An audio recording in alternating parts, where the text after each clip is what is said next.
Desde que a cortina do segredo foi fechada, um elegante e Silver Bullet emergiu das sombras após 6 anos de intenso desenvolvimento. A NASA e a Lockheed Martin finalmente revelaram sua revolucionária e silenciosa aeronave supersônica, a X-59 Quest. Ed Marvel está prestes a quebrar a barreira do som e redefinir os céus com sua tecnologia inovadora. O X-59 promete tornar o voo supersônico de passageiros uma realidade. Mas quais recursos inovadores ele traz e quando podemos esperar experimentar a emoção das viagens supersônicas? Bem-vindo a um novo vídeo. Vamos explorar como a NASA finalmente revelou a silenciosa aeronave supersônica X-59, o Sonic Boom. Se você gosta desse tipo de conteúdo, inscreva-se em nosso canal, é grátis. Agora, vamos começar. O boom sônico é um fenômeno que há muito tempo é o calcanhar de Aquiles do voo supersônico. Quando um avião viaja mais rápido que a velocidade do som produzido pelas moléculas de ar comprimido contra o corpo do avião, ondas de choque que se aglutinam para formar o estrondo sônico. Os estrondos sônicos geram enormes quantidades de energia sonora que soam semelhantes a uma explosão ou trovão ao ouvido humano. Os estrondos sônicos são frequentemente comparados ao estalo de uma bala supersônica ou ao estalo de um chicote, mas em uma escala muito maior, quando uma aeronave supersônica quebra a barreira do som. Produz um ruído alto e surpreendente que pode acordar as pessoas e até mesmo acordar, causar pequenos danos às estruturas. Isso levou à proibição de voos supersônicos de rotina sobre terra. No entanto, a investigação sugere que, com um design e modelação cuidadosos do veículo, o incômodo dos estrondos sônicos pode ser significativamente reduzido, tornando o voo supersônico sobre terra uma opção mais viável. É importante notar que os estrondos sônicos não ocorrem apenas quando um objeto atravessa a barreira do som e, em vez disso, não são ouvidos em todas as direções. O boom é um efeito contínuo que ocorre enquanto o objeto viaja em velocidades supersônicas e afeta apenas os observadores dentro de uma região específica atrás do objeto. Esta região assume a forma de um cone geométrico que se move atrás do objeto à medida que ele se desloca.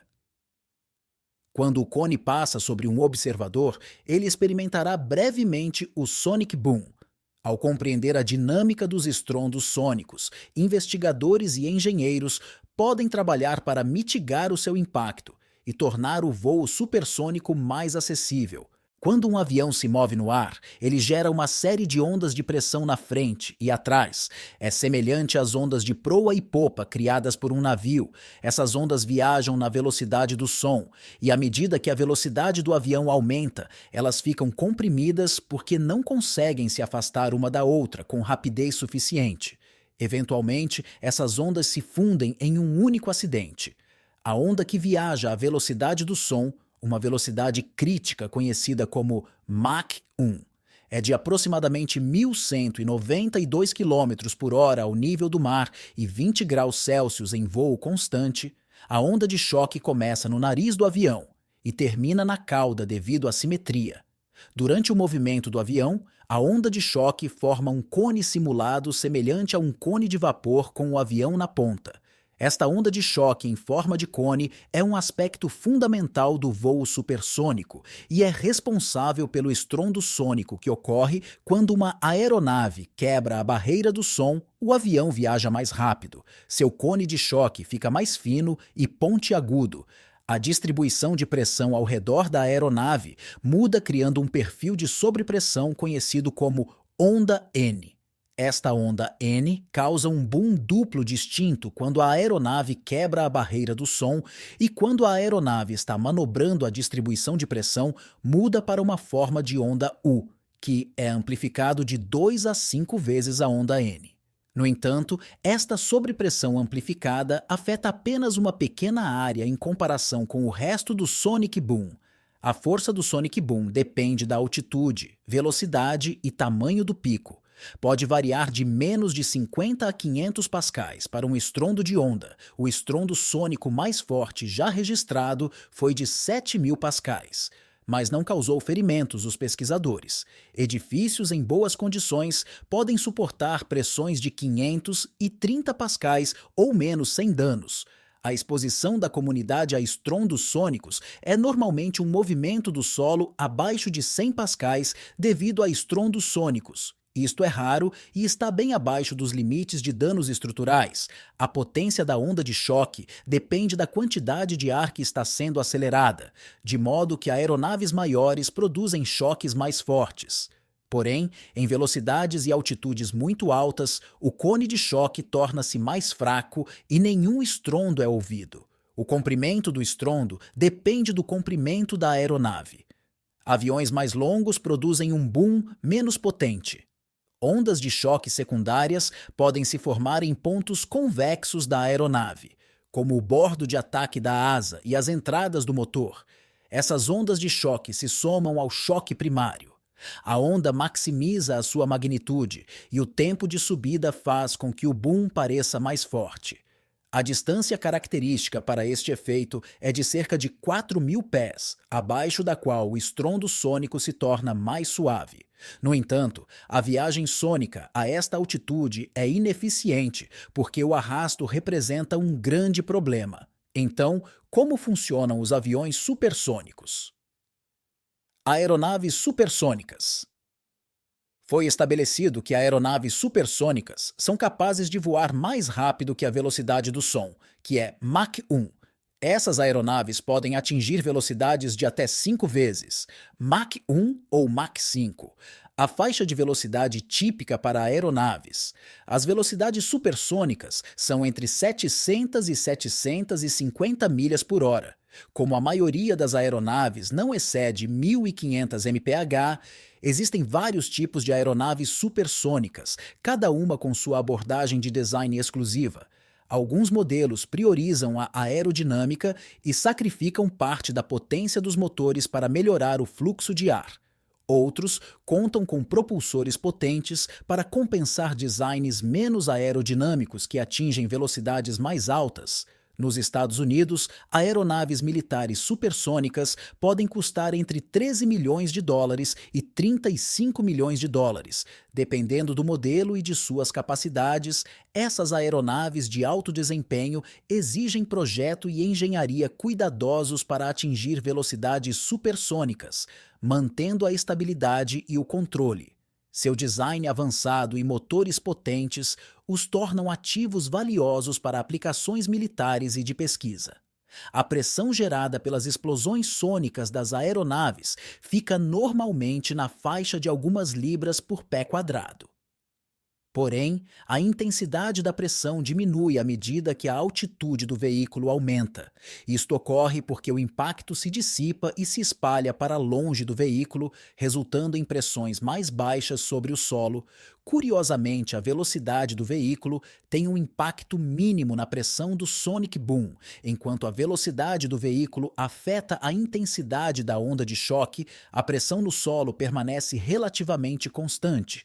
Isto significa que mesmo que um avião viaje em alta velocidade, a pressão do estrondo sônico no solo será semelhante à de um avião viajando a uma velocidade mais lenta, mas a uma altitude menor.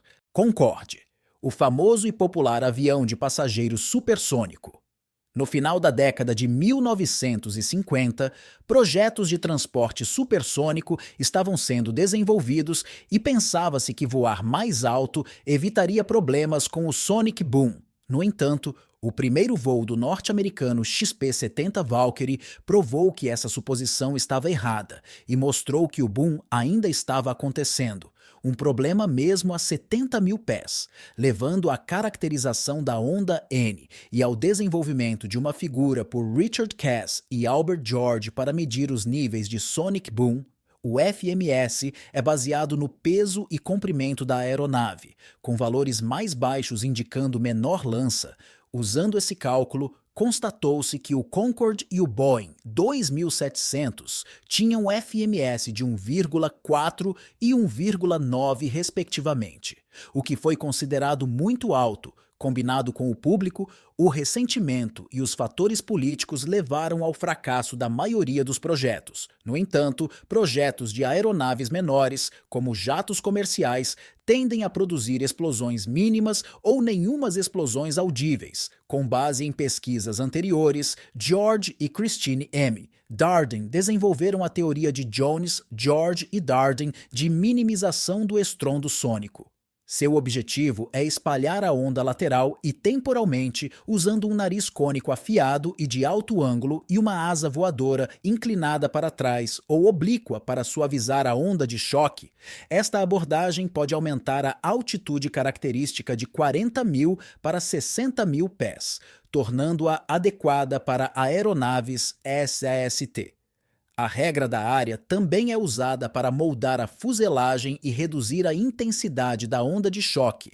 Durante décadas, a teoria de minimização do sonic boom permaneceu sem comprovação até que a DARPA iniciou o projeto Quiet Supersonic Platform e financiou a aeronave de demonstração em forma de sonic boom, o SSBD, modificou um F-5 Freedom Fighter com formato refinado que alongou o nariz e adicionou uma carenagem para reduzir a intensidade do sonic boom.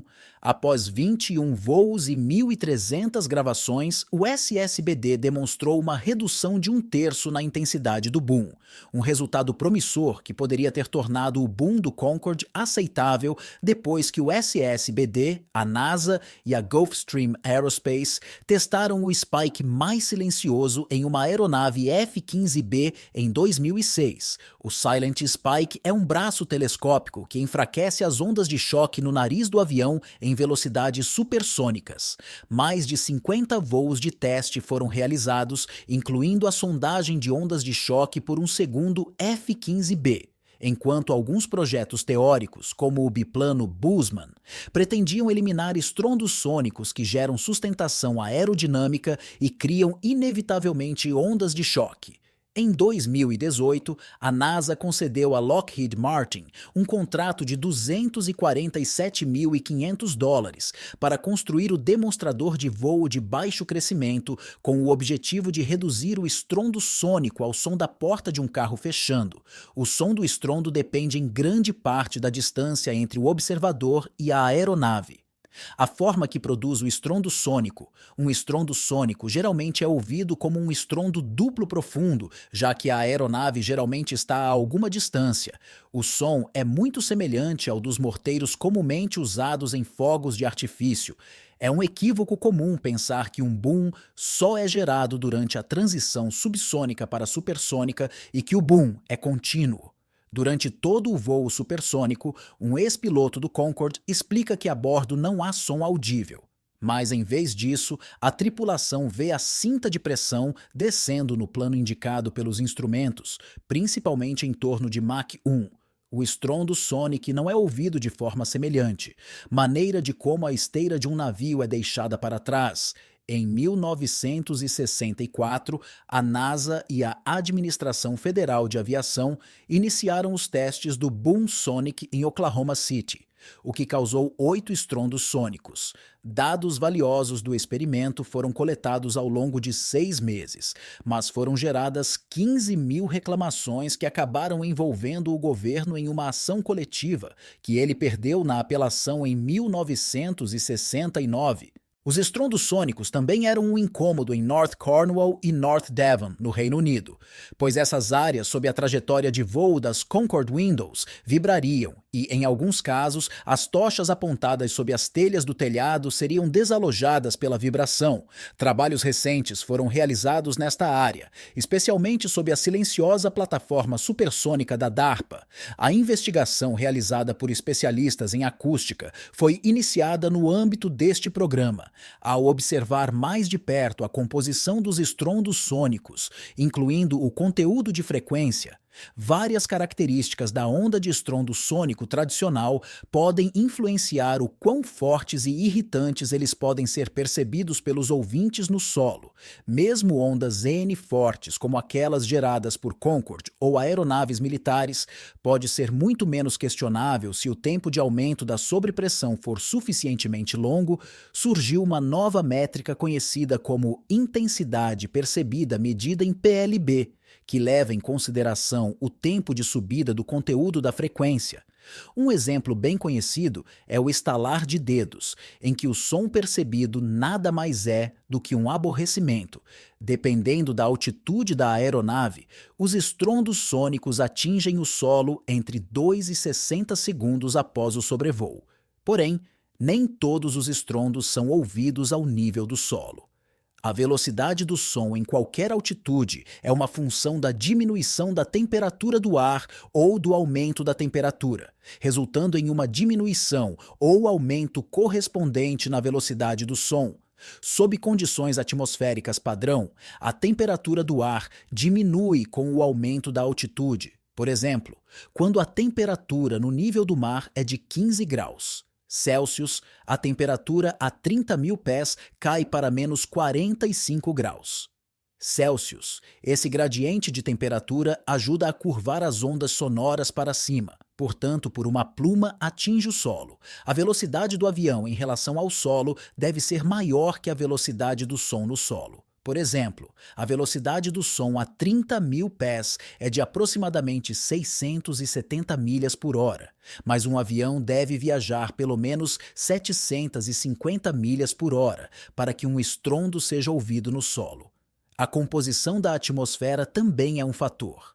Variações de temperatura, umidade, poluição do ar e ventos podem afetar a forma como uma explosão sônica é percebida no solo.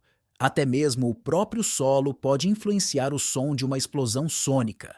Superfícies duras como pavimentos, concreto e grandes edifícios podem causar reflexos que podem amplificar o som de um estrondo sônico. Da mesma forma, campos gramados e folhagens profundas podem ajudar a atenuar a força da sobrepressão de um estrondo sônico. Atualmente, não existe nenhuma indústria que aceite padrões para a aceitabilidade de um estrondo sônico. No entanto, estão em curso trabalhos para criar métricas para ajudar a compreender como os humanos respondem ao ruído gerado por estrondos sônicos. Até que tais métricas possam ser estabelecidas através de estudos adicionais ou supersônicos, testes de sobrevoo, é duvidoso que seja promulgada legislação para remover a atual proibição de sobrevoos supersônicos em vigor em vários países, incluindo os Estados Unidos.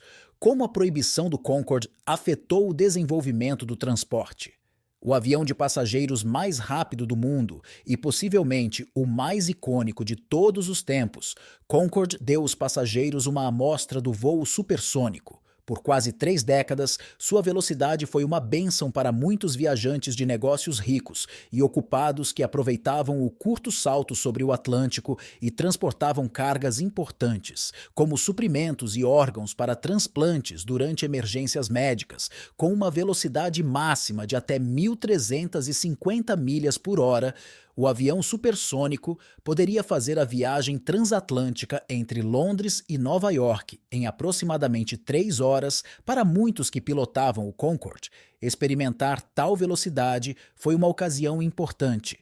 No entanto, essa mesma velocidade não foi bem recebida pelas pessoas em terra, levando alguns países a proibir o voo supersônico antes mesmo do Concorde navegar comercialmente pelo ar, dissidência contra as suas consequências ambientais. Em 1966, o ativista ambiental britânico Richard Wiggs fundou o projeto Anti-Concorde, que desafiava a ideia de qualquer aeronave de transporte supersônico. Explosões de testes sônicos levaram ao primeiro voo de teste do Concorde, muitas vezes assustando as pessoas e quebrando janelas para destacar os efeitos de longo prazo de uma aeronave supersônica. As empresas utilizaram campanhas publicitárias nos meios de comunicação, incluindo anúncios de página inteira na imprensa nacional. Alegaram que o Concorde afetou a camada de ozônio e chamaram a atenção para os níveis de ruído. Quando o Concorde foi lançado, muitos países estavam convencidos de que a aeronave não era uma boa escolha para sobrevoar terra e era adequada para voo supersônico apenas sobre água, deixando poucas opções para os potenciais clientes do Concorde quanto à expansão da rede, utilizando o avião que o sônico boom produzido. Quando o avião rompeu a barreira do som, causou numerosos protestos em aeroportos e piquetes em algumas pistas. Em 1972, quando o avião pousou no aeroporto de Sydney, foi saudado por um grupo de manifestantes que pedia a proibição do Concorde na região. Concorde iniciou voos regulares em 21 de janeiro de 1976 e logo depois disso, o Congresso dos EUA proibiu o avião de pousar no território devido a protestos de cidadãos e preocupações com a poluição sonora. Em 11 de março de 1976, a Autoridade Portuária de Nova York e Nova Jersey proibiu o Concorde de pousar no aeroporto JFK. Os protestos começaram um ano antes da proibição oficial, quando cerca de 2.000 carros pararam o tráfego perto do aeroporto. A oposição da Concorde alegou que o avião era o avião mais barulhento em serviço e iria contrariar todos os esforços para garantir padrões de ruído mais rígidos encontrados pela British Airways e pela Air France. A proibição era infundada e ele entrou com uma ação judicial em 1977. Em agosto de 1977, um juiz distrital de Nova York considerou a proibição discriminatória e injusta e permitiu os pousos de teste do Concorde em 10 dias. Em outubro de 1977, a Suprema Corte finalmente suspendeu a proibição, afirmando que a autoridade portuária estava atrasando sua tarifa com a proibição não baseada em quaisquer requisitos precisos de ruído. O secretário de Transportes dos EUA permitiu que a Concorde operasse voos para o Aeroporto Internacional Washington Dulles. No entanto, a Air France interrompeu o serviço para o aeroporto em 1982, enquanto a British Airways o fez em 1994 devido à baixa procura. Antes que a proibição dos EUA fosse suspensa e os slots fossem concedidos no JFK, tanto a Air France quanto a British Airways começaram a procurar outros destinos para usar seus novos Concordes. Ele queria implantar a aeronave supersônica entre Londres e Sydney e procurava uma escala na cidade para reabastecer. Singapura parecia uma escolha adequada. A companhia aérea já operava um serviço 3 vezes por semana para o Bahrein. Por isso, estendeu o serviço para Singapura como etapa seguinte. No entanto, o voo para Singapura encontrou oposição massiva na Malásia devido ao boom supersônico do avião. O serviço teve de ser interrompido após apenas 3 voos. Atravessar a Índia para chegar a Singapura também era uma opção adequada, mas esse país recusou-se a permitir que o avião voasse a velocidade supersônica sobre o seu espaço aéreo. No entanto, muitos acreditam que a verdadeira razão pela qual a Malásia e a Índia negaram a entrada na Concórdia foi política, já que ambos os países tentavam obter slots essenciais em Londres. Outra rota para Singapura acabou sendo descoberta, mas consumiu tanto combustível que o serviço terminou em 1º de novembro. UDI alegou operações não lucrativas. No entanto, a aeronave continuou a voar por mais de 2 décadas antes de encerrar as operações em 2003, com um voo final entre Londres e Nova York. O Concorde teve uma velocidade máxima de cruzeiro de 2.179 km por hora, ou Mach 2,04, mais que o dobro da velocidade do som, o que permitiu ao avião reduzir o tempo de voo entre Londres e Nova York para aproximadamente 3 horas, pelo que não é surpreendente que a defesa dos Estados Unidos e a Lockheed Martin estejam a tentar encontrar uma solução para o Sonic Boom. Chegamos ao final deste vídeo. Diga-nos a sua opinião na caixa de comentários. Se você gostou do vídeo, dê um like, inscreva-se e não esqueça de ativar o sininho para não perder vídeos futuros como esse. Até a próxima!